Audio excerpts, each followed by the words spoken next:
Video के नीचे subscribe के बटन पर क्लिक करें, बेल के आइकॉन पर क्लिक कीजिए ताकि हर नई वीडियो की नोटिफिकेशन आपको मिल जाए। अस्सलामु अलैकुम वरहमतुल्लाहि वबरकातुहू। इससे पहले मैंने एक वीडियो बनाई थी जिसमें इमाम के पीछे अगर एक रकात छूट जाए तो उसको कैसे अदा करना है, दो रकातें छूट जाएं उसको कैसे अदा करना, या चारों रकातें छूट जाएं सिर्फ़ कादा आपको मिला है तो उसको कैसे अदा करना है, वो तरीक़ा मैंने बताया था। उसमें 3 रकातें अगर छूट जाएं तो उसको कैसे अदा करना है ये तरीक़ा बयान करना रह गया, लिहाजा वो मैं इस वीडियो में बता रहा हूँ।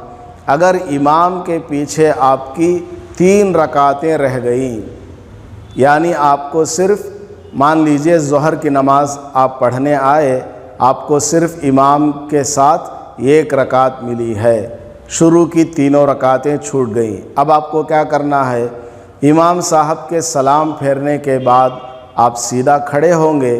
अगर आपने नियत बांधते वक्त सना नहीं पढ़ा था तो अब आप सना पढ़ेंगे, उसके बाद औज़ बिल्लाह बिस्मिल्लाह पढ़ेंगे और सूरह फातिहा पढ़ेंगे और एक सूरत को मिलाएंगे। उसके बाद रुकू होगा, 2 सजदे होंगे और उसके बाद आप बैठ जाएंगे, क्योंकि ये आपकी दूसरी रकात है रकात के हिसाब से। 1 रकात तो आपने इमाम के साथ पढ़ी है, अब 1 रकात आपने अदा की है, दोनों मिलाकर 2 रकातें हो गई।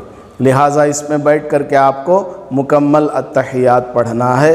अत्तहियातु लिल्लाहि वस्सलावातु वत्तय्यिबात, अस्सलामु अलैका अय्युहन नबिय्यु व रहमतुल्लाहि व बरकातुहू, अस्सलामु अलैना व अला इबादिल्लाहिस सालिहीन, अशहदु अल्ला इलाहा इल्लल्लाहु व अशहदु अन्ना मुहम्मदन अब्दुहु व रसूलुहु, यहाँ तक आपको पढ़ना है। उसके बाद सीधे खड़े हो जाएंगे और बिस्मिल्लाह पढ़ करके सूरह फातिहा पढ़ेंगे और सूरह फातिहा के बाद कोई एक सूरत पढ़ेंगे। उसके बाद रुकू होगा और 2 सजदे करेंगे, उसके बाद सीधे खड़े हो जाएंगे। अब आपकी 3 रकातें हो गई।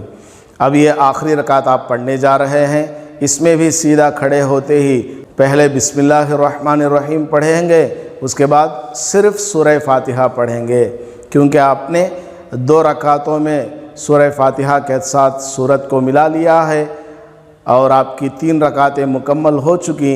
अब ये जो आप आखिरी रकात पढ़ने जा रहे हैं, इसमें आपको सूरह फातिहा के बाद कोई सूरत नहीं मिलाना है, सिर्फ़ सूरह फातिहा पढ़ेंगे और उसके बाद रुकू होगा, 2 सजदे होंगे और कादे में बैठ करके अत्तहियात पढ़ेंगे, दरूद शरीफ पढ़ेंगे और उसके बाद दुआए मासूरा पढ़कर दोनों तरफ सलाम फेर देंगे। तो ये तरीक़ा है 3 रकातें अगर आपकी इमाम के पीछे रह जाएं उसको अदा करने का। इसको अच्छी तरीके से समझ लें और सही तरीके से नमाज़ पढ़ना सीख लें। वीडियो के नीचे सब्सक्राइब के बटन पर क्लिक करें, बेल के आइकॉन पर क्लिक कीजिए ताकि हर नई वीडियो की नोटिफिकेशन आपको मिल जाए।